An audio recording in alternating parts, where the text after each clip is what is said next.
আমরা এইবার লোকসভা নির্বাচনে সকলে মিলে পরিশ্রম করেছি, অক্লান্ত পরিশ্রম করেছি।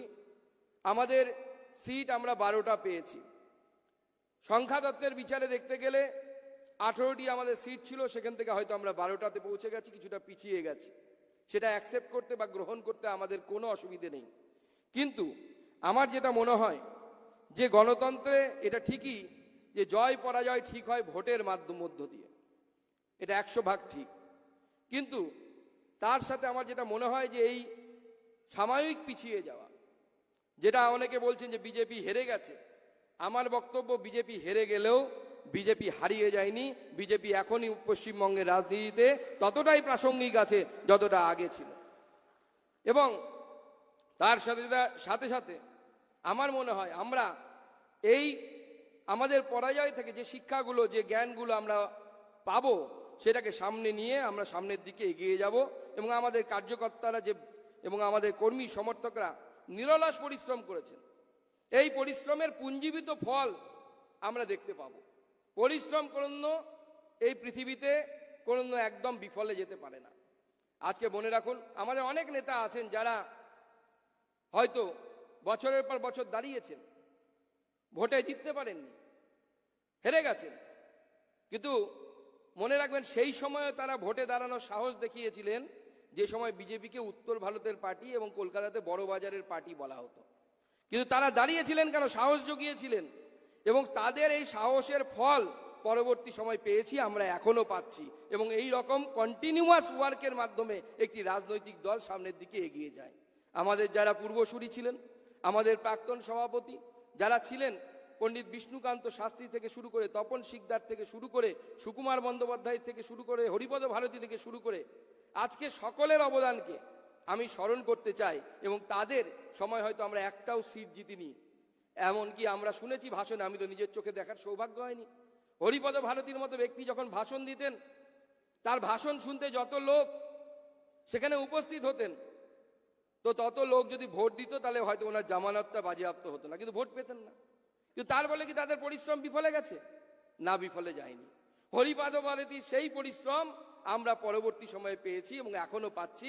আমি সেজন্য সকল প্রাক্তন সভাপতি সহ এখানে যারা বসে আছেন তাদেরকে সহ সকলকে, পূর্বসূরিকে, আমার পূর্বসূরি যারা ছিলেন তাদের সকলকে শ্রদ্ধার সাথে স্মরণ করতে চাই, তাদের অবদানকে স্মরণ করতে চাই এবং তাদেরকে ধন্যবাদ জানাই। তাদের জন্যই আজকে আমরা এখানে আছি। তাই আমার মনে হয় যে এই বাংলার বিজেপিকে আমাদেরকে সকলে মিলে একত্রিত হয়ে সামনের দিকে এগিয়ে নিয়ে যেতে হবে। মিডিয়া আমাদের বন্ধু, আমরা মিডিয়ার বন্ধুরা বলি, কিন্তু মিডিয়ার বন্ধুরা সবসময় বন্ধু হলেও আমাদের বন্ধুত্বের মতো কাজ করে না। সেজন্য আমাদের কর্মী সমর্থক নেতৃত্ব যারা আছে তাদেরকে বলবো, মিডিয়ার কথায় সবসময় বিভ্রান্ত হবেন না। নিজেদের যে মনের ইনস্টিংক্ট সেইটাকে ফলো করুন। বিজেপি এক আছে, নতুন পুরনো সব মিলিয়ে বিজেপির একটাই স্রোত, সেই স্রোতে যারাই আসবে সেই স্রোতে মিলিত হবে এবং সামনের দিকে এগিয়ে যাবে। আমি বরাবর কার্যকর্তা কর্মীদের সামনে বলেছি যে বিজেপি হচ্ছে গঙ্গার মতো। গঙ্গাতে যখন মন্দাকিনীর জল পড়ে বা অন্য কোনো নদীর জল পড়ে, তখন মন্দাকিনীর জল তার নিজের বৈশিষ্ট্য ধরে রাখতে পারে না, তাকে গঙ্গা জলে রূপান্তরিত হয়। বিজেপিও তাই, বিজেপি হচ্ছে গঙ্গার মতো, তাতে যারাই এসে মিশ্রিত হবে সকলে মিলে এক স্রোত হয়ে এক ধারা নিয়ে আমরা সমুদ্রের দিকে যাব, আমরা অগ্রসর হব সামনের দিকে। তাই বন্ধুগণ, এই লোকসভা নির্বাচন হয়তো বিজেপির স্টপেজ হতে পারে একটা, আমরা সাময়িকভাবে একটা স্টপেজে এসে দাঁড়িয়েছি, কিন্তু এটা আমাদের গন্তব্য নয়। গন্তব্য হচ্ছে নবান্নের উপরে ভারতীয় জনতা পার্টির গৈরিক পতাকাকে ওঠানো আমাদের লক্ষ্য, আমাদের ওটাই হচ্ছে গন্তব্য। আমরা সেই জায়গায় পৌঁছব। বন্ধুগণ, আমরা যদি বলি যে এই সময় যে আমাদের যে রেজাল্ট এসেছে তাতে অনেকে বলছে বিজেপি হেরে গেছে, হারিয়ে গেছে, কিন্তু অনেক কিছু আমি বলবো এর মধ্যেও আমাদের শিক্ষার বিষয় আছে, আমাদের জন্য উৎসাহের বিষয় আছে।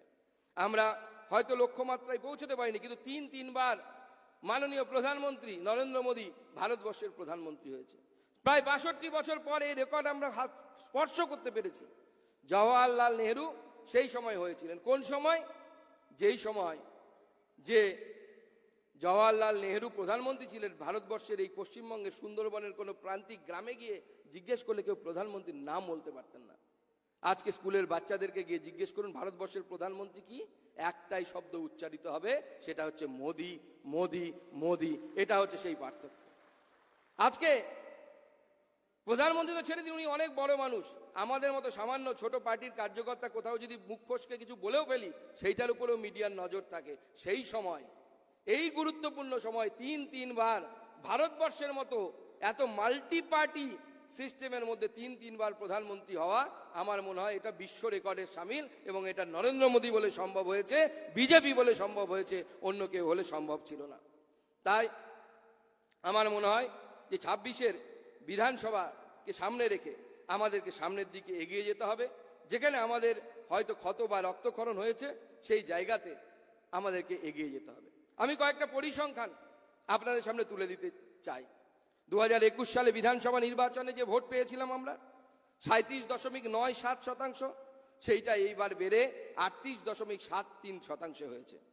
এবং সেই পরিসংখ্যানের মধ্যে আমার মনে হয় সব থেকে আমাদেরকে আশা জাগানোর মতো যে কথা, সেটা হচ্ছে আমাদের পৌর অঞ্চলে অর্থাৎ মিউনিসিপ্যালিটি কর্পোরেশন অঞ্চলে আমাদের যে ফলাফল, সেই ফলাফল কিন্তু আমাদেরকে উৎসাহিত করার জন্য।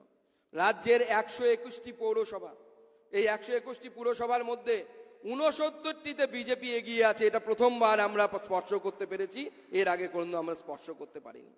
শাসক দল সেখানে 51টিতে এবং কংগ্রেস 2টিতে এগিয়ে আছে। এর সাথে সাথে যে 6টি পুর নিগম, তাতেও বিজেপি কিন্তু আগের তুলনায় অনেক ভালো ফল করেছে। 144টি ওয়ার্ডের মধ্যে আমরা যদি দেখি, পুর নির্বাচনে যখন পুর নির্বাচন হয়েছিল 137টিতে তৃণমূল কংগ্রেস জিতেছিল, বিজেপি মাত্র 3টিতে, তাও উত্তর কলকাতাতে আমরা জিতেছিলাম, আর কোথাও জিতিনি। আজকে সেই একই উত্তর কলকাতা লোকসভাতে আমরা 24টি ওয়ার্ডে এগিয়ে আছি। 24টি ওয়ার্ডে আমরা তৃণমূলকে পিছনে ফেলে দিয়ে সামনের দিকে এগিয়ে যাচ্ছি। বন্ধুগণ, 70টি বিধানসভা আসনে আমরা সামান্য ভোটের পিছিয়ে। সেই তালিকা যদি আমরা দেখি, 10,000-এর কম ভোটে আমরা পিছিয়ে আসি 49টি বিধানসভায়। 49টি বিধানসভাতে আমরা 10,000-এর পেছনে, 10,000-এর কম ভোটে পিছিয়ে আছি। আর 10,000-এর বেশি, 15,000-এর কম, এরকম 21খানা বিধানসভা আছে। এমন 9টি আসন আছে এই রাজ্যে বিধানসভায়, যে বিধানসভাগুলোতে আমরা কোনোদিনও কোনো নির্বাচনে এগিয়ে থাকিনি, লোকসভাতে না বিধানসভাতে। এরকম 9খানা আসনে এবার আমরা এগিয়ে থাকতে পেরেছি। যেমন আমরা যদি লক্ষ্য করি, বড়োয়া থেকে শুরু করে, জঙ্গিপুর থেকে শুরু করে, সন্দেশখালী থেকে শুরু করে, এরকম বহু আসন, চণ্ডীপুর, রামনগর আছে, যাতে আমরা এগিয়ে থাকতে পেরেছি। 2021 সালে আমরা 77টি বিধানসভা আসন জিতেছিলাম।